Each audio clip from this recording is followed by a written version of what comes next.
Guys, welcome to Kiran with me channel. ಇವತ್ತಿನ ಈ ವಿಡಿಯೋದಲ್ಲಿ ಮದ್ರಾಸ್ ಮಾಫಿಯಾ ಕಂಪನಿ ಮೂವಿ ಬಗ್ಗೆ ಎಕ್ಸ್ಪ್ಲೇನ್ ಮಾಡ್ತಿದ್ದೀನಿ, ಹಾಗೆ ರಿವ್ಯೂನು ಕೂಡ ಮಾಡ್ತಾಯಿದ್ದೀನಿ.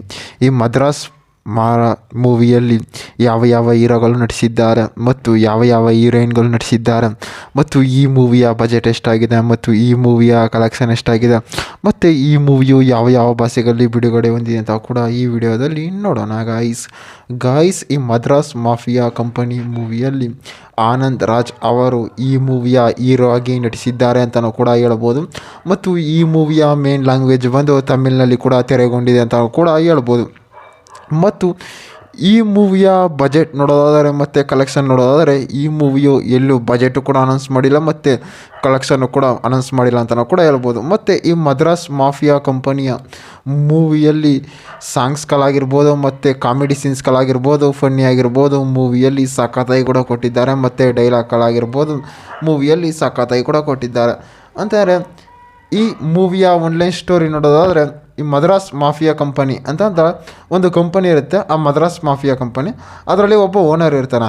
ಆ ಓನರ್ ಏನಪ್ಪ ಅಂತಂದರೆ ಅವನು ಒಂದು MLA ಕ್ಯಾಂಡಿಡೇಟ್ ಆಗಿರ್ತಾನೆ ಗೈಸ್. ಆ MLA ಕ್ಯಾಂಡಿಡೇಟ್ ಆಗಿದ್ದಾಗ ಏನಾಗುತ್ತೆ ಅಂತಂದರೆ ಅವನಿಗೆ ಹಲವಾರು ಕಡೆ ಕಂಪ್ನಿಗಳಿಂದ ಸರ್ಕಲನ್ನು ರೊಟೇಟ್ ಮಾಡ್ತಾ ಇರ್ತಾನೆ ಮತ್ತು ಹಲವಾರು ಕಡೆ ಒಂದು ಡೀಲಿಂಗನ್ನು ಇಟ್ಕೊಂಡಿರ್ತಾನೆ. ಅಂತಾರೆ ಊರಿನೊಳಗೆ ಏನೇ ಪ್ರಾಡಕ್ಟ್ ಬಂದರೂ ಅಂತಾರೆ ಒಂದೊಂದು ಪ್ರಾಡಕ್ಟ್ ಊರಿನೊಳಗೆ ತರಿಸ್ಕೊಳಂಗಿಲ್ಲ. ಅದೇನು ಮಾಡ್ತಿರ್ತಾನೆ, ಅವ್ನು ತರಿಸ್ಕೊಟ್ಟಿರ್ತಾನೆ. ಮತ್ತು ಊರಿನ ಜನಗಳ ಜೊತೆ ಜಗಳಕ್ಕೆ ಬಿತ್ತು ಅಂತಾರೆ ಊರಿನ ಜನಗಳನ್ನ ಕೂಡ ಇವನು ಎದುರಿಸ್ಕೊತಾ ಇರ್ತಾನೆ ಮತ್ತು ಎಲ್ಲನೂ ಕೂಡ ಮಾಡ್ತಾ ಇರ್ತಾನೆ. ಆ ಎಲ್ಲನೂ ಕೂಡ ಮಾಡ್ತಿದ್ದಾಗ ಏನಾಗುತ್ತೆ ಅಂತಾರೆ ಆ ಊರಿಗೆ ಒಂದು ಹೊಸ ಲೇಡಿ ಕಾನ್ಸ್ಟೇಬಲ್ ಬರ್ತಾಳೆ. ಮೊದಲಿರೋ ಕಾನ್ಸ್ಟೇಬಲ್ ಏನೋ ಸ್ಟ್ರಿಕ್ಟ್ ಆಗಿರೋದಿಲ್ಲ, ಅವನು ಕೂಡ ಲಂಚವನ್ನು ಇಸ್ಕೊತಿರ್ತೀನ, ಎಲ್ಲರೂ ಕೂಡ ಅವ್ನು ಹೇಳ್ದಂಗೆ ಕೇಳ್ಕೊಂಡಿರ್ತಿದ್ದ. ಆದರೆ ಏನಾಗುತ್ತೆ ಅಲ್ಲಿಗೆ ಹೊಸ ಇನ್ಸ್ಪೆಕ್ಟರ್ ಬಂದಾಗ ಏನಾಗುತ್ತೆ ಅಂತಾರೆ ಈ ಮದ್ರಾಸ್ ಮಾಫಿಯಾ ಕಂಪನಿಗೆ ಒಂದು ರೀತಿ ಏಟನ್ನು ಬೀಳುತ್ತೆ. ಅಂತಂದರೆ ಸರ್ಕಲನ್ನು ಊರಿನೊಳಗೆ ತರಿಸ್ಕೊಳಕ್ಕಾಗಲ್ಲ ಮತ್ತು ಇವನೇನೇ ಒಂದು ಕೆಲಸ ಮಾಡ್ತಾರೋ ಕೂಡ ಅವಳು ಸರ್ಚಿಂಗ್ ಮಾಡ್ತಾ ಇರ್ತಾರೆ ಮತ್ತು ಇವನು ಎಲ್ಲೇ ಹೋಗ್ತಾ ಇರೋ ಅವನ್ನ ಕಂಡುಹಿಡಿತಾ ಇರ್ತಾಳೆ.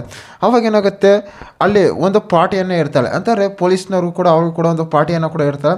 ಪಾರ್ಟಿಯನ್ನು ಇಟ್ಟಾಗ ಏನಾಗುತ್ತೆ ಅಂತಾರೆ ಅವರಿಬ್ಬರ ಮಧ್ಯೆ ಒಂದು ಒಡನಾಟ ಸ್ಟಾರ್ಟ್ ಆಗುತ್ತೆ. ಅವಳು ಏನು ಮಾಡ್ತಾ ಇರ್ತಾಳೆ, ಇವನನ್ನು ಫ್ರೆಂಡ್ ರೀತಿ ಟ್ರೀಟ್ ಮಾಡ್ತಾ ಇರ್ತಾಳೆ. ಅಂದರೆ ಜೊತೆಲಿ ಇದ್ಕೊಂಡು ಫ್ರೆಂಡ್ ರೀತಿ ಟ್ರೀಟ್ ಮಾಡ್ತಾ ಇರ್ತಾರೆ. ಮತ್ತು ಅವಳಿಗೆ ಕೂಡ ಇವನ ಮೇಲೆ ಲವ್ ಆಗುತ್ತೆ. ಆ ಲವ್ ಆದಾಗ ಏನಾಗುತ್ತೆ ಇಬ್ಬರ ಮಧ್ಯೆ ಒಂದು ಕಾಂಬಿನೇಷನ್ ಉಂಟಾಗುತ್ತೆ. ಕಾಂಬಿನೇಷನಲ್ಲಿ ಅವಳಿ ಫೈಟಿಂಗ್ ಆಗುತ್ತೆ. ಫೈಟಿಂಗ್ ಆಗಿ ಇವನು ಬಿಸ್ನೆಸ್ಸಲ್ಲಿ ಚೆನ್ನಾಗಿ ಲಾಭವನ್ನು ಕೂಡ ಕಂಡ್ಕೋತಾನೆ ಅಂತಲೂ ಕೂಡ ಹೇಳ್ಬೋದು ಗೈಸ್.